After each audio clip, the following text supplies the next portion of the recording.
Hey, Sir Lockley. No, I don't need something to speak. You can just leave casually. So, Doctor Who has a lot of great films, but my favorite are probably the Cybermen. And that's because they represent like what humanity used, like everything humanity isn't. So like they're emotionless, they're like fully logical, and they like want to upgrade and think they're the best creatures in the world, and everything would be better if they were Cybermen. And so like, these are like the most interesting villains to me because if you take like the Bill Potts story, like where she gets spoiler alert, there we go. She gets turned into a Cyberman. I think it's really interesting that you get like see like her struggling to find her emotion, like she's losing her emotion slowly and slowly, and like she's slowly dying who she is. Everything who she was is leading lost to being a Cyberman. With Danny Pink, it's a great story. Doctor Who've done it a few times, but it always works because like you can see the person who used to be is gone now, and now you see this metal beast in front of them. But also has this like idea of like everything has to be improved and improved upon.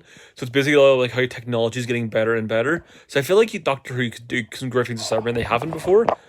I feel like you could also like do Cybermen AI style, where like Cybermen are replacing your thinking, replacing their technology, and like they're starting to like do stuff for you more and more. I think Doctor Who could use Cybermen that kind of way. Very interesting nowadays. So they've used them a lot of like this like villain, like they're called an emotionalist against people. So like you're watching them on Unstoppable Army, and like you're watching that sort of stuff. It's always been great.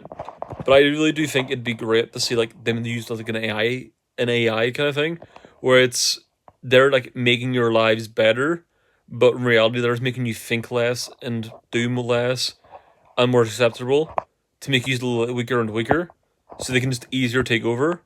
Because they did something similar-ish just before, like when they had the Cyberman implants in your ear, or like those technology, like they were like killing people with that and taking them over with that.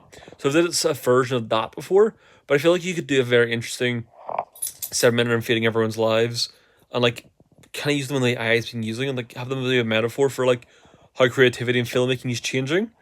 All for this Doctor Who lens, it could be really interesting. It could be a very good Doctor Light episode, honestly, where like the Doctor's barely in it, and you're following this one family, and you see like it's getting bigger and more spread around the world. Like you've seen this whole family being like, "What is happening?" And you see one of them start using it, and they slowly start thinking and thinking less to the point where like they're so easy to take over. It's like a Cyberman invasion plan. It'd be great. Like you're watching this family be like realizing that like you have to do stuff yourself. You can't keep relying on other stuff, robots and stuff. It'd be a really cool story. Cyberman, I think they're used a lot, but I think they would use a lot more, and I think they're one of the most interesting Doctor Who films.